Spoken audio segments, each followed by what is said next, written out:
video is just a quick preview of one of over 200 step-by-step percussion lessons included in our Conga Chops membership. So don't forget to hit like and subscribe, and head over to congachops.com to start your free 7-day trial and check out everything we've got on the site.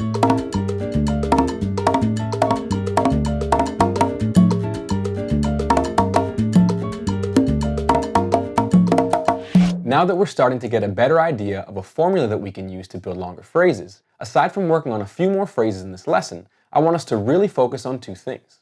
Number one, the importance of using these figures and phrases we're playing to inspire the musical ideas that follow them.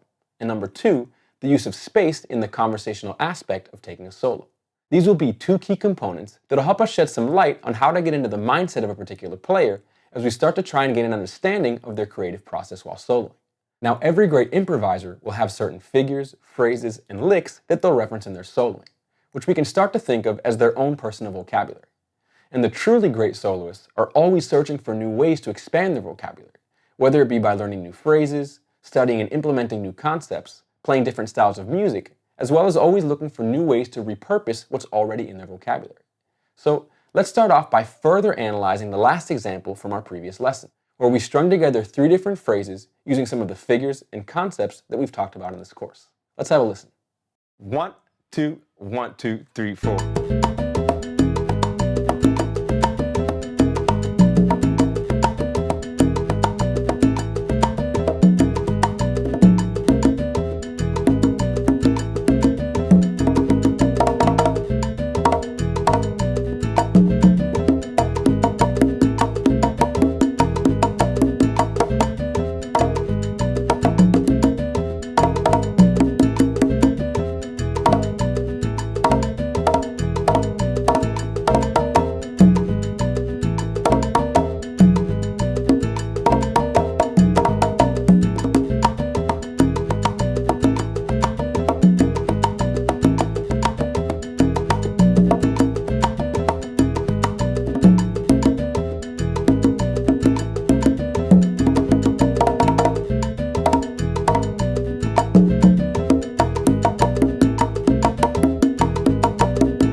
So let's break it down piece by piece.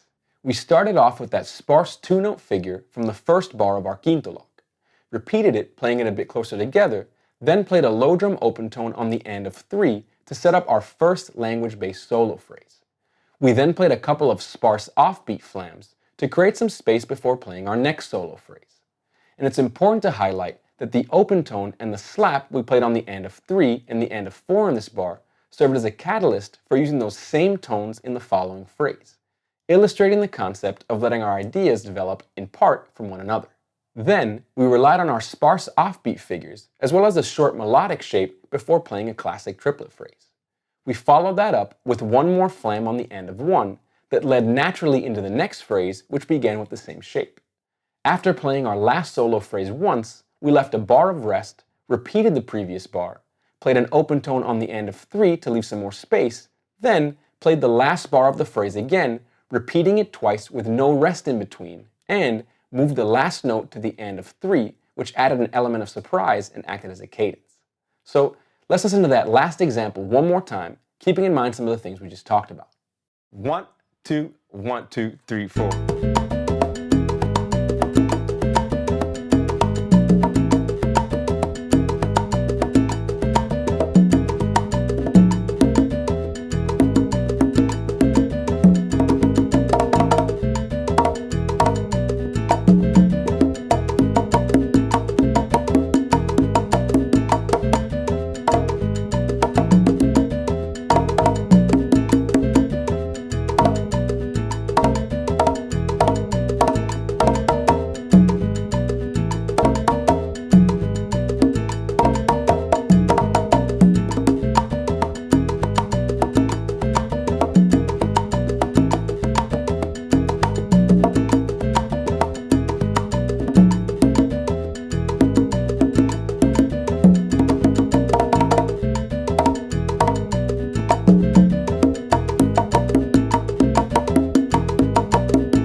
Now that we've taken the time to analyze this short solo excerpt, let's work on a couple more essential phrases to add to our arsenal. For this first example, I want to take a simple one-bar phrase and try to develop it as much as possible while still keeping the essence of the initial phrase, and at the very least, continue using elements of it for the musical ideas that'll follow. So here's the phrase. 1, 2, 1, 2, 3, 4.